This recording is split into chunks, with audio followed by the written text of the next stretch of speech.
எவ்வாறு தமிழ் மன்னர்கள் இந்த நாட்டிலே பல பிரதேசங்களை ஆட்சி செய்தார்கள், எவ்வாறு தமிழ் மன்னர்களும் இந்த நாட்டை ஆட்சி செய்தார்கள்.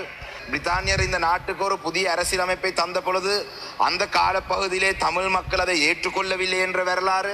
இந்த கல்வி அமைச்சினுடைய விவாதத்திலே கௌரவ பிரதமர் அவர்கள் இருக்கின்றார். கௌரவ பிரதமர் அவர்களே, இந்த வரலாறு பாடத்தை பற்றி அதை ஒரு ஆப்ஷனல் பாடமாக மாற்றுவதை பற்றி நாங்கள் அவதானிக்கக்கூடியதாக இருந்தது. மிக முக்கியமாக கௌரவ பிரதமர் அவர்களே, இந்த வரலாறு பாடத்துக்கு முக்கியத்துவம் கொடுத்து வரலாறு பாடத்தை சரியான வரலாறை இந்த நாட்டு மக்களுக்கும் எங்களுடைய எதிர்வரும் தலைமுறைகளுக்கும் நீங்கள் எடுத்து படிப்பிக்க வேண்டும் என்ற அன்பான வேண்டுகோளை நான் இந்த சபையிலே முன்வைக்கின்றேன்.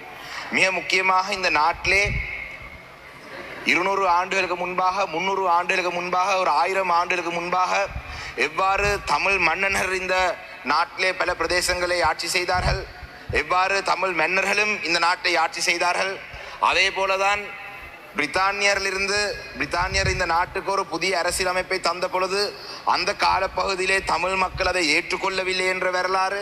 அதே போலதான் 1926ஆம் ஆண்டு இந்த நாட்டிலே முதலாவது சமஸ்டி அடிப்படையில் ஒரு தீர்வு தான் இந்த நாட்டின் மக்களுடைய பிரச்சனையை தீர்க்கிறதுக்கான வழி என்று SWRD பண்டாரநாயக்க சொன்ன அந்த வரலாறு.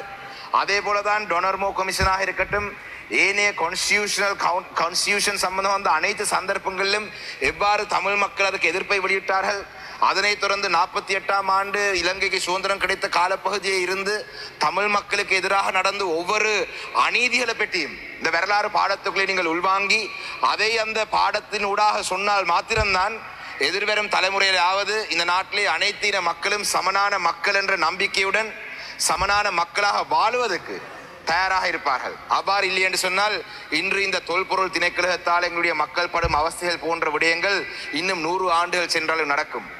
இந்த கடந்த 2 வாரங்களாக 3 வாரங்களாக இந்த அரசாங்கத்தினுடைய செயல்பாடுகள் தமிழ் மக்களுடைய மனதை புண்படுத்தி இருக்கின்றது.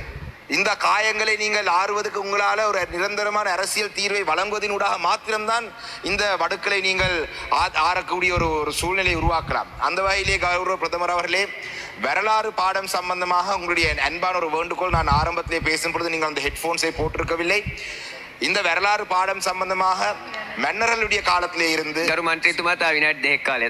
சுதந்திரம் கிடைத்த காலப்பகுதி வரைக்கும் உண்மையான வரலாறை இந்த வரலாறு பாடத்திலே உள்ளடக்க வேண்டும் கேட்டுக்கொள்கிறேன்.